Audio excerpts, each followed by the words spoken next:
ഇതുവരെ വന്ന് ഇത്രയും കഷ്ടപ്പെട്ടിട്ടും അവനെതിരായിട്ട് ഒന്നും കിട്ടിയില്ലല്ലോ.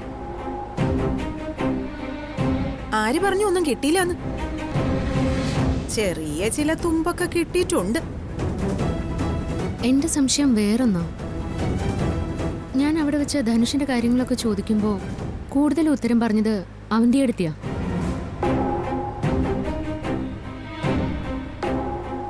ധനുഷ് പഠിച്ച സ്കൂളും കോളേജും ഒക്കെ അവന്റെ അടുത്ത് വേഗത്തിൽ പറയുകയും ചെയ്തു.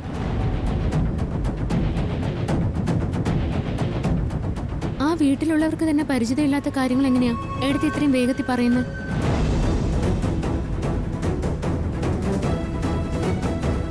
സന്ദീപേ, ആ മൂന്നാമത്തെ കടയുടെ അടുത്തെത്തുമ്പോ ഒന്ന് പതുക്കെ പോണേ.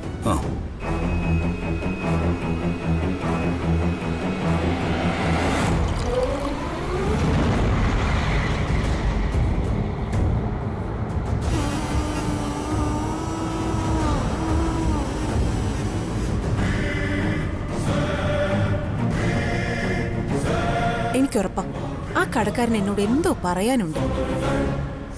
ഏത് കടക്കാരൻ? ആദ്യത്തെ ആ 2 കടയിലും ധനുഷിനെ പറ്റി തിരക്കിയപ്പോ ഭയങ്കര അഭിപ്രായം പറഞ്ഞത്. പക്ഷെ മൂന്നാമത്തെ കടയിലെ ആൾക്ക് ധനുഷിനെ കുറിച്ച് എന്തോ ഒരു എതിരഭിപ്രായം എന്നോട് പറയാനുണ്ടായിരുന്നു. അതെനിക്ക് ഉറപ്പാ. അങ്ങനെ എന്തെങ്കിലും അയാൾ എടുത്തോട് സൂചിപ്പിച്ചായിരുന്നോ? ഞാൻ ധനുഷിന്റെ കാര്യം ചോദിച്ചപ്പോ അയാളൊന്ന് പതറിയിരുന്നു. ധനുഷിനെ കുറിച്ച് അയാൾക്ക് നന്നായിട്ട് അറിയാം. നമുക്ക് കേൾക്കാനുള്ളത് അയാളുടെ നാവിന്റെ തുമ്പത്തുണ്ട്. പിന്നെന്താ അയാളൊന്നും പറയാത്തെ? അയാള് പറയാനായിട്ട് വന്നപ്പോഴല്ലേ ധനുഷ് വന്നത്. ധനുഷിനെ കണ്ട അയാൾ നല്ലപോലെ പേടിച്ചു. കുറച്ച് സമയം കൂടി ഉണ്ടായിരുന്നെങ്കിൽ അയാൾക്ക് പറയാനുള്ളത് എല്ലാം കേൾക്കായിരുന്നു. അങ്ങനെ അയാൾക്ക് എന്തെങ്കിലും പറയാനുണ്ടെങ്കിൽ നമുക്കത് കേൾക്കണം. ചിലപ്പോ അതാവും നമ്മൾ അന്വേഷിക്കുന്ന പ്രധാന കാര്യം. വേറൊരു വഴിയില്ലാത്ത സ്ഥിതിക്ക് അതാ ഇനി ആകെയുള്ള വഴി. അതെ, നമുക്ക് എന്നേലും ഒരു തവണ കൂടി വരണം. എന്നിട്ട് അയാളെ കാണണം. എല്ലാം അയാളിന്ന് അറിയുകയും ചെയ്യണം. ഞാൻ നിങ്ങളോടൊക്കെ ഒരു കാര്യം ചോദിക്കട്ടെ?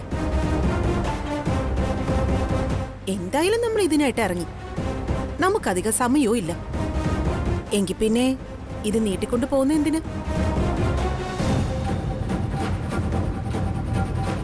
നമുക്ക് ഇന്ന് വൈകിട്ട് തന്നെ വന്നൂടെ? എങ്കിൽ പിന്നെ ഇന്ന് തന്നെ രണ്ടിലൊന്നും അറിയാലോ. ഞാനും ഉണ്ട് എടുത്തി. നമുക്ക് ഇന്ന് തന്നെ വരാം. ആ, സച്ചേട്ടന് ഞങ്ങളോടൊപ്പം വരുമോ? പിന്നെ വരാതെ. ഞാൻ മാത്രമല്ല, ദേ ഇവനും കാണും അല്ലടാ. അതെ, അതാണ്.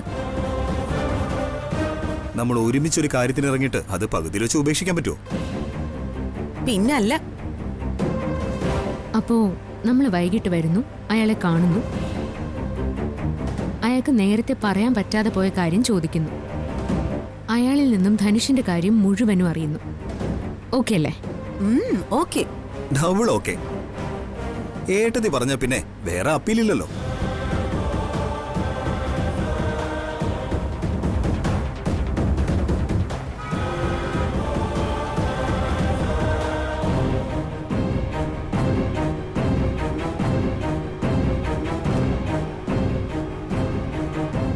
നിനക്ക് ധനുഷിന്റെ വീടും പരിസരം ആളുകളെയൊക്കെ ഇഷ്ടായോ?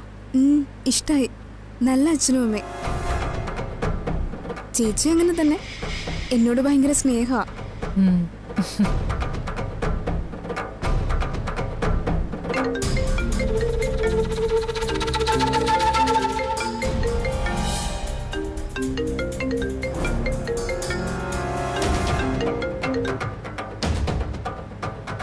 ഹലോ. ഹലോ, ഒരു മിനിറ്റ്. എന്താ?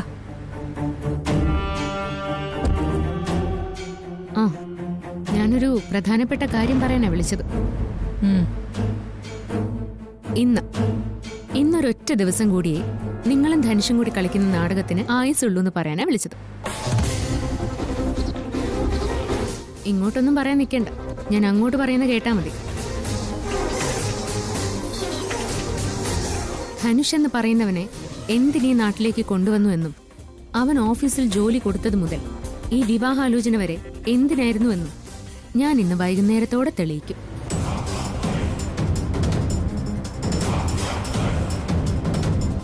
അതിനുള്ള തെളിവുകളെല്ലാം ഞാൻ ഇന്ന് ശേഖരിക്കും. മുൻപ് പലതവണ ശ്രമിച്ച് പരാജയപ്പെട്ട കാര്യം ഇന്ന് ഞാൻ നടത്തും.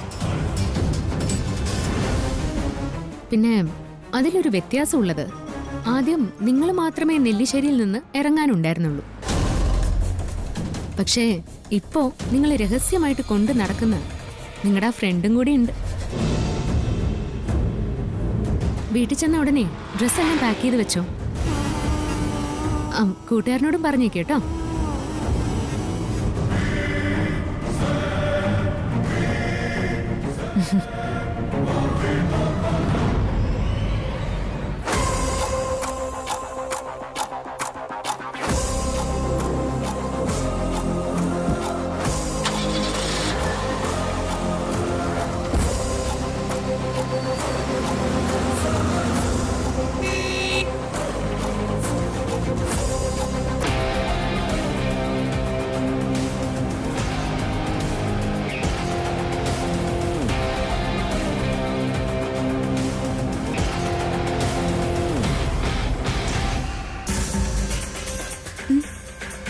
മോളെ ഒരു മിനിറ്റേ.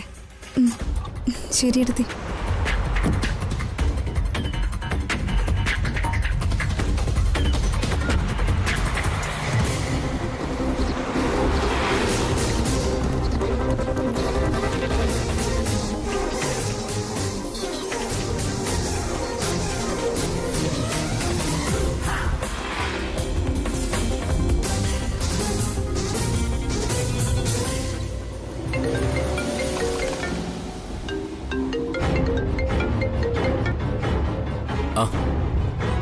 ഹലോ, നീ എവിടെയാ? ആ ഞാൻ വീട്ടിൽ തന്നെയാ. എന്താ?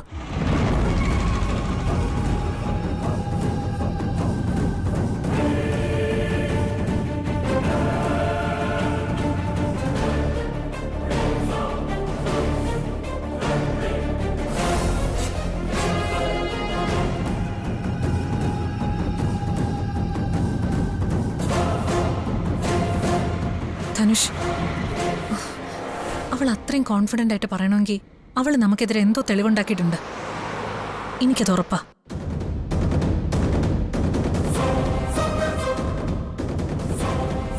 വേഗം നെല്ലിശ്ശേരിയിലേക്ക് വാ. എന്നിട്ട് എന്താന്നറിഞ്ഞ് പരിഹാരം ഉണ്ടാക്കിയിട്ട് പോവാം. എന്താന്ന് അർച്ചന വല്ല സൂചനയും തന്നോ? അതൊന്നും പറഞ്ഞില്ല. പക്ഷേ അവൾ അവിടെ വന്നതിന് ശേഷം എന്തോ നമ്മളെക്കുറിച്ചൊരു വിവരം കിട്ടിയിട്ടുണ്ട്. അതുറപ്പാ.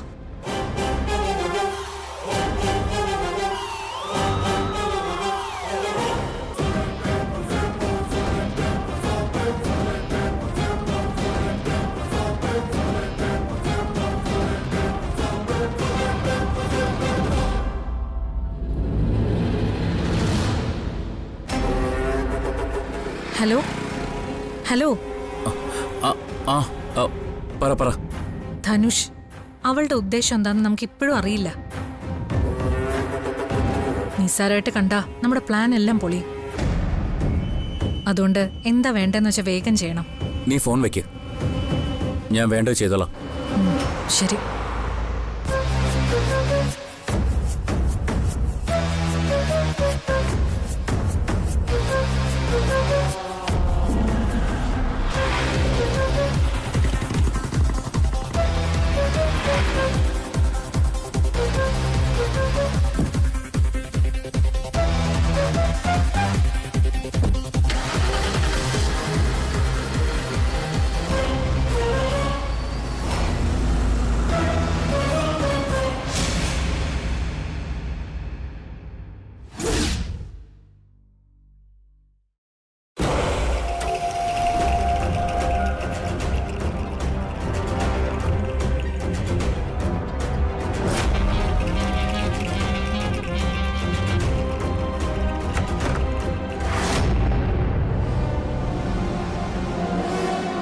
Hello madam.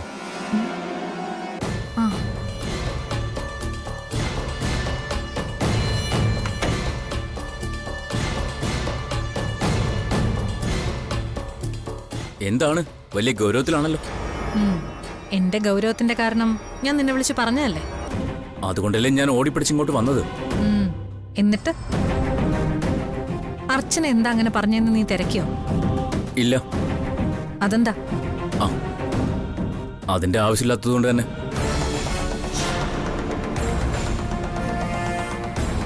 അവള് നിന്നെ പേടിപ്പിക്കാനായിട്ട് ഓരോന്ന് പറഞ്ഞതിന്റെ പിന്നാലെ ഞാൻ എന്തിനു പോകണം? ഇന്ന് വൈകുന്നേരത്തിനുള്ളിൽ നമ്മളെ ഇവിടുന്ന് പുറത്താക്കുന്നല്ലേ അർച്ചന പറഞ്ഞത്. നമ്മളെ ഇവിടുന്ന് പുറത്താക്കാനുള്ള എല്ലാ സാധ്യതയും ക്ലോസ് ചെയ്തിട്ടാ ഞാനിപ്പോ നിന്റെ മുന്നിൽ നിൽക്കുന്നത്. അതൊക്കെ ഞാൻ പിന്നീട് വിശദമായിട്ട് പറഞ്ഞുതരാം. ആദ്യം നീ ഈ ലഡു ഒന്ന് കഴിച്ചേ. മധുരം കഴിക്കുമ്പോഴേക്കും ആ ഗൗരവമൊക്കെ അങ്ങ് മാറും. എടുക്കടോ.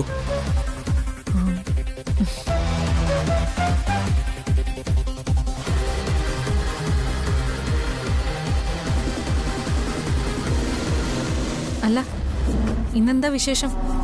നിന്റെ ബർത്ത്ഡേ ഒന്നും അല്ലല്ലോ. ബർത്ത്ഡേ ഒന്നുമല്ല. ഇത് എന്റെയും സ്നേഹയുടെയും വിവാഹം ഉറപ്പിച്ചതിനുള്ള സന്തോഷത്തിന്റെയാ.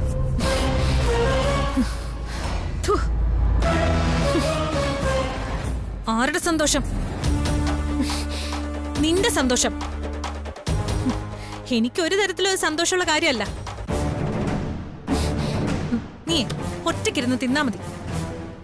ദേവന്തികെ, ഞാൻ പലതവണ പറഞ്ഞിട്ടുള്ള കാര്യങ്ങൾ എന്നെ കൊണ്ട് വീണ്ടും വീണ്ടും പറയിപ്പിക്കരുത്. എന്താ നീ പലതവണ പറഞ്ഞ കാര്യം?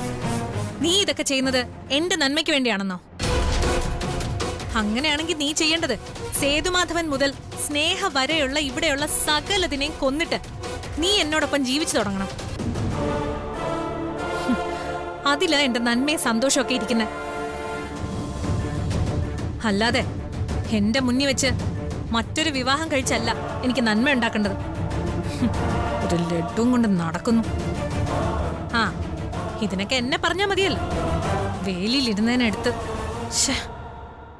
വേലിയിലിരുന്നതിനടുത്ത് ശരിയായ സ്ഥലത്ത് തന്നെയാ നീ വച്ചിരിക്കുന്നേ. ഞാൻ നിന്നോട് പറഞ്ഞതൊക്കെ തന്നെയല്ലേ ഇപ്പൊ ഇവിടെ നടന്നുകൊണ്ടിരിക്കുന്നത്? എന്താ അല്ലേ? അതെ, അത് നിനക്കും എനിക്കും നന്നായിട്ട് അറിയാം. നിന്റെ പൊസസീവ്നെസ് കാരണം നീ അത് സമ്മതിച്ചു തരുന്നില്ല എന്നേ ഉള്ളൂ. എന്തൊക്കെയാ ഞാൻ ഇനി ചെയ്യാൻ പോകുന്നതെന്ന് നിന്നോട് ഞാൻ പറഞ്ഞു കഴിഞ്ഞതാ. അത് സ്മൂത്തായിട്ട് നടന്നുകൊണ്ടിരിക്കുന്നതിനിടയിൽ നീ അതും ഇതും പറഞ്ഞ് എന്നെ കൂടി ആശയക്കുഴപ്പത്തിലാക്കരുത്. ഞാൻ നിന്നെ ആശയക്കുഴപ്പത്തിലാക്കുന്നതല്ല. ആരെയും ഭയക്കാതെ ഈ വീട്ടിൽ ജീവിച്ചിരുന്ന എനിക്ക് ഇപ്പോ ഭയം തോന്നി തുടങ്ങിയിരിക്കുക. നിന്റെ സ്നേഹയുടെയും വിവാഹം വരെ എത്തി കാര്യങ്ങൾ. ഇനി അത് നടന്നൊന്നും വരും. നാളെ ഒരു സമയം ഈ വിവാഹം നടന്നു കഴിയുമ്പോ കെട്ടിയ താലി കുടുങ്ങി നിന്റെ മനസ്സ് മാറിയ ഞാൻ ഒറ്റപ്പെട്ടു പോവും. ആ ചിന്ത എന്നെ വല്ലാതെ ശ്വാസം മുട്ടിക്കുന്നുണ്ട്. അങ്ങനെ ആയിക്കൂടാന്ന് നിനക്ക് ഉറപ്പ് പറയാൻ പറ്റില്ലല്ലോ. ഉറപ്പ് പറയാൻ പറ്റും. നീ ചിന്തിക്കുന്ന പോലെയല്ല ധനുഷും ധനുഷിന്റെ രീതികളും. ഇതൊക്കെ നിന്റെ ഓവർ കോൺഫിഡൻസ് കൊണ്ട് തോന്നുന്നതാ. ഇനി അങ്ങോട്ട് നീ കരുതുന്ന പോലെ ഒന്നും ആയിരിക്കില്ല സംഭവിക്കുന്നത്.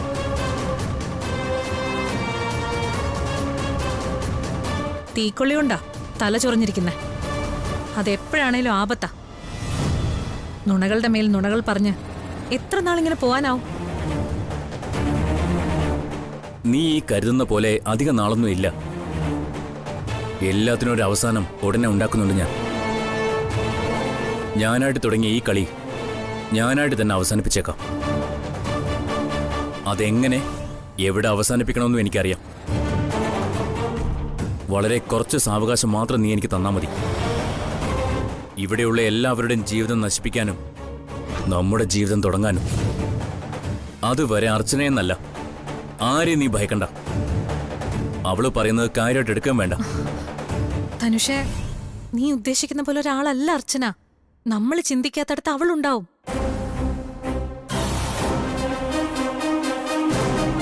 നമ്മൾ കാണാത്ത അവള് കാണും, നമ്മൾ കേൾക്കാത്തത് അവള് കേൾക്കും. അങ്ങനെ കേൾക്കുകയാണെങ്കിൽ അവള് കേൾക്കട്ടെ.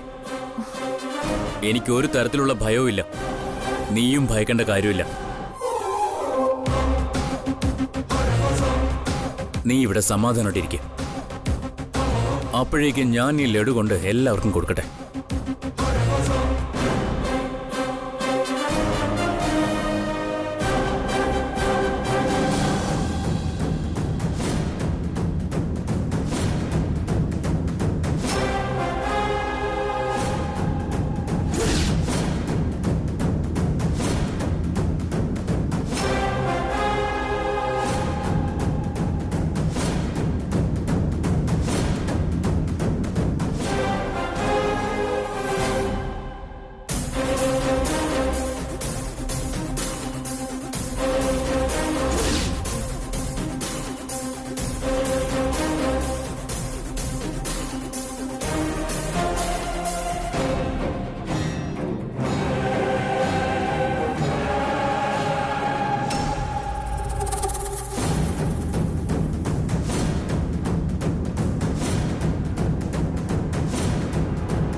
നിനക്കെന്താ ഇവിടെ കാര്യം? ഇറങ്ങി പോ പുറത്ത്. പോവാൻ.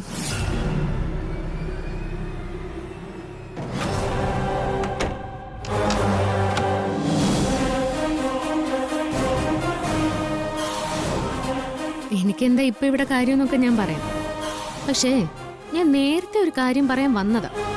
അപ്പോ ഇവിടെ മറ്റൊരു ചർച്ച നടക്കുന്നു. അതുകൊണ്ട് ഞാൻ ഇത്രയും നേരം പുറത്ത് കാത്തു നിൽക്കുകയായിരുന്നു.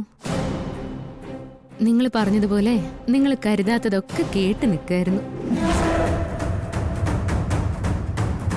എല്ലാം കേട്ടു എന്ന് ഞാൻ പറഞ്ഞതിന്റെ അർത്ഥം എനിക്കെല്ലാം മനസ്സിലായെന്നും കൂടിയാ. എന്റെ ചില സംശയങ്ങൾക്ക് എനിക്ക് ഉത്തരം കിട്ടിക്കഴിഞ്ഞു. കൊള്ളാം എന്തായാലും. നീ എന്ത് കേട്ടെന്ന്? നിനക്ക് എന്ത് മനസ്സിലായിരുന്നു? ഞങ്ങളതിന് ആവശ്യമില്ലാത്തൊന്നും സംസാരിച്ചില്ലല്ലോ. അരുതാത്തൊന്നും ഞങ്ങൾ പറഞ്ഞിട്ടുമില്ല. ഒന്നും പറഞ്ഞില്ലേ? നല്ലോണം ഓർത്തു നോക്കി.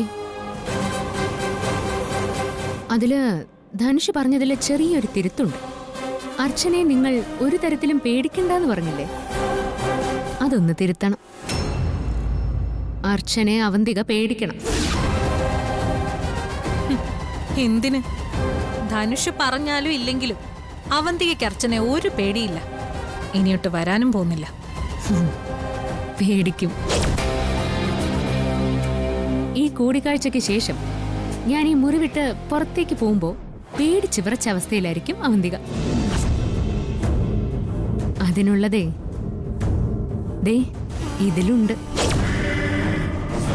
കുറച്ചു മുന്നേ നിങ്ങളും ധനുഷ് സംസാരിച്ചതേ ഞാനൊന്ന് ഫോണിൽ റെക്കോർഡ് ചെയ്തു.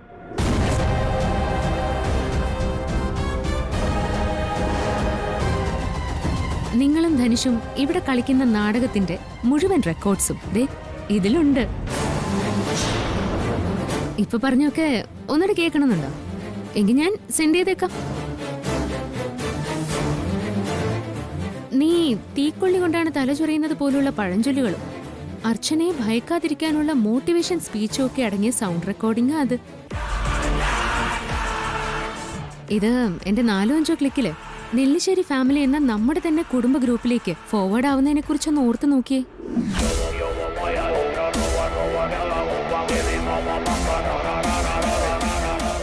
ഗ്രൂപ്പ് അഡ്മിനെ വല്ലാതെ വെട്ടി വീർക്കാനുള്ള സാധ്യതയുണ്ട്. ഇപ്പൊ ശരിക്കും പേടി തോന്നിയില്ലേ? തോന്നും. എനിക്കറിയാം, ആർക്കായാലും തോന്നും.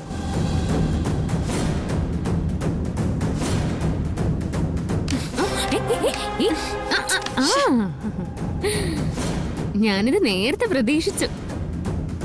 അതിനൊന്നും നിങ്ങൾക്ക് പറ്റില്ലെന്ന് ഉറപ്പുള്ളതുകൊണ്ട് തന്നെയാ ഫോണുമായിട്ട് ഞാൻ ഇങ്ങോട്ട് വന്നത്. അരുതാത്തതൊന്നും നിങ്ങൾ പറഞ്ഞിട്ടില്ലെങ്കിൽ പിന്നെന്തിനാ നിങ്ങൾക്ക് ഇത്ര ടെൻഷൻ? ആവശ്യമില്ലാത്ത ഒന്നും തന്നെ നിങ്ങൾ തമ്മിൽ സംസാരിച്ചില്ലെന്നല്ലേ പറഞ്ഞത്? ഞാനിത് സമയമാകുമ്പോ കേൾപ്പിക്കേണ്ടവരെയൊക്കെ കേൾപ്പിക്കും. അവര് തീരുമാനിച്ചോളും ഇത് ആവശ്യമാണോ അനാവശ്യമാണോ എന്ന്.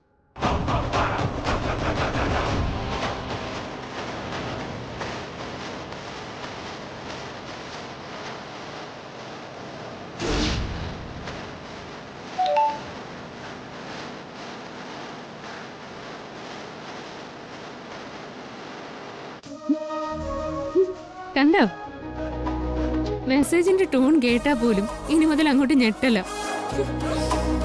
മനുഷ്യന്റെ ഓരോരോ അവസ്ഥകളെ